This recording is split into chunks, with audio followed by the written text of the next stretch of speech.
Allez, salut tout le monde. Alors, dans cette vidéo montage, donc, je vais vous présenter donc, le montage de cette petite mouche qui est simplement la CDC. Voilà, tout simplement. Pour ce montage-là, donc, on aura besoin de plumes de cul de canard, donc ici, naturelles. On va pas utiliser d'emporte-pièce ou quoi que ce soit. On va directement utiliser la plume. Donc ici, là, c'est l'occasion, donc, sur des hameçons en taille 14 jusqu'à même plus petit, hein, jusqu'à taille 18-20, d'utiliser donc le reste des plumes que nous avons tous dans nos boîtes. Donc ici, c'est CDC naturel qui a été bien remis pointe à pointe, comme on peut le voir ici. Donc il y en a 3. Sur une mouche, sur un hameçon de taille 14, je mets 3 plumes. Sur un hameçon de taille 16 à 18, j'en mets 2. Et sur un hameçon de 20, j'en mets 1. Pour le corps, donc c'est une plume de substitut de condor. Donc, vulgairement, c'est du quille de dinde, voilà. Et ici, teinté jaune. Pour la salle montage, une étride en 8-0, couleur camel ou marron, à vous de voir. Mais j'aime bien la couleur camel parce que, comme on peut le voir, une fois qu'on l'a verni, la tête a une couleur légèrement chocolat. Voilà.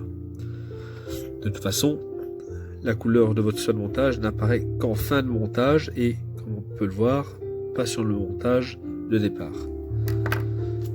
Pour le dubbing, donc substitut de lièvre, enfin non, du dubbing de lièvre. Donc ici c'est une couleur claire, donc ça aussi.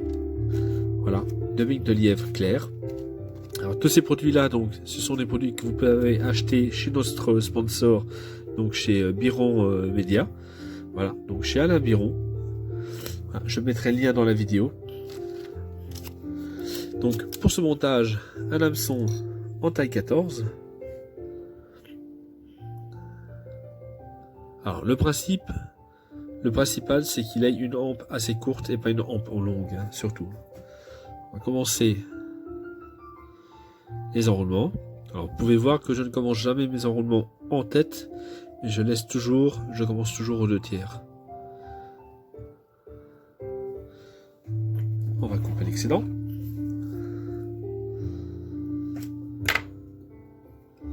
Et on va aller jusqu'au début de la courbure. Voilà.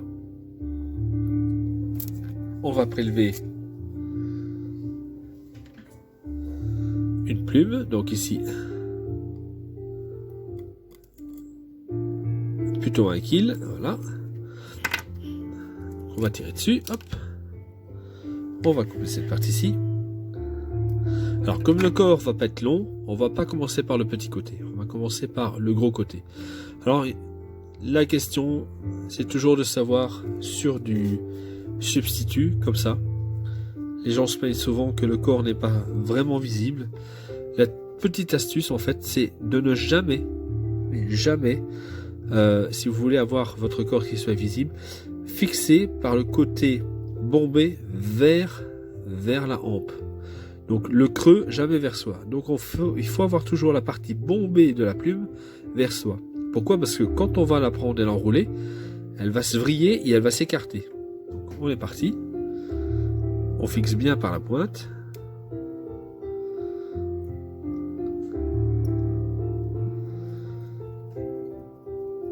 Je vais simplement revenir légèrement en arrière.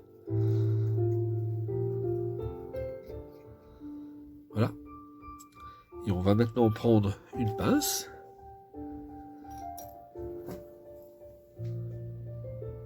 Hop, comme ceci. Et on va enrouler.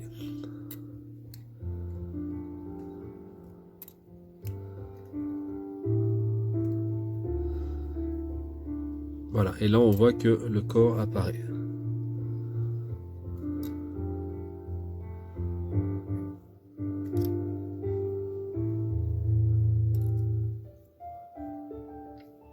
Voilà, tout simplement. C'est pas un montage qui est compliqué, c'est vraiment un montage très simple à réaliser, qui peut vraiment être rapide.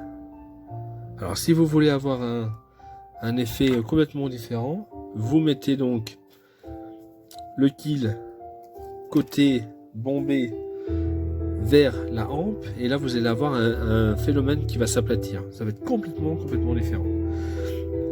Donc ici, je vais légèrement revenir aux 2/3. Voilà. Prendre mes 3 plumes que j'ai préalablement positionnées. Alors, il faut bien les positionner, mais alors il faut aussi faire en sorte que les rachis soient bien l'un au-dessus de l'autre.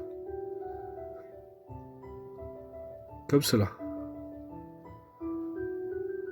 Voilà. Qui ne forment qu'une seule plume. Une fois que ça c'est fait, on rabat tout sur l'avant. Alors pour le positionnement, on se repère par rapport à la hampe. Voilà, on laisse dépasser de quelques millimètres et on tient. On fait un tour, 2 tours et on vient serrer vers l'avant. On coupe l'excédent, on rase. Ça, soit vous le dépouillotez ou soit vous le jetez, à vous de voir. On va remonter et on va relever notre plume et passer 2 ou 3 fois en dessous pour la relever. On se met en attente et on va prendre un petit peu de demi-ligue de lièvre. Alors soit vous le tournez ou soit vous le mettez dans le fil fendu, à vous de voir.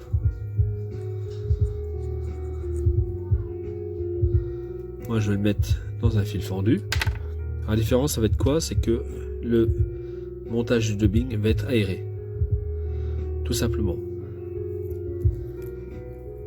Vous pouvez faire l'expérience, hein, vous le tournez sur la soie. Si vous voulez qu'il soit aéré, vous allez devoir vous amuser à brosser le tout après. Moi j'aime pas trop. Un fil fondu, ça va vite à faire. Voilà, je vais passer 2-3 fois derrière. Hop. Voilà, comme ceci. Et alors je vais terminer par l'avant. Je vais tout de suite plaquer, réaliser ma tête.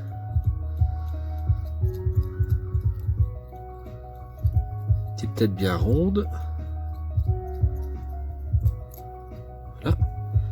Comme ceci. Un petit coup de finish.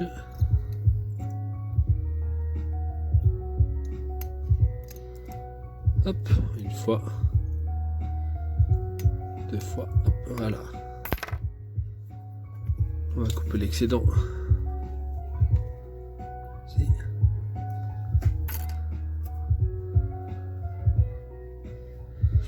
Voilà, comme cela. On va prendre un petit peu de vernis.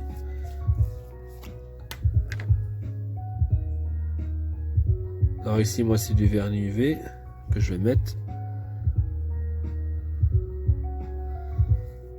un peu dessus-dessous. Voilà.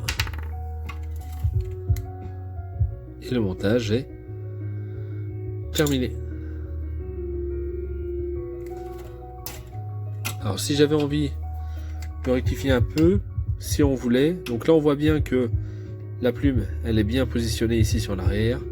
Si on avait envie de raccourcir, ben, on peut toujours redonner un petit coup de ciseau. Donc on remet la plume vers le haut et on n'oublie pas que le coup de ciseau on ne le fait pas droit mais plutôt incliné.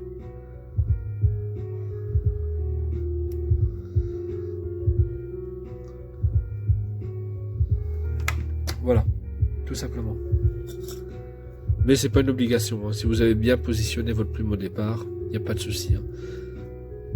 Voilà, donc le montage est terminé. C'est vraiment une imitation très simple à réaliser. Forcément, avec le corps, ben, vous changez de couleur au niveau du substitut de Condor. Donc ici, c'est une plume de dinde. Et comme je vous l'ai dit au départ, donc tout ceci, ce sont des produits que vous trouvez chez notre sponsor Miron Média. Voilà, je vous rappelle que nous avons quand même des pourcentages qui nous sont offerts et c'est pas anodin. Voilà. Merci à lui. Salut à tous.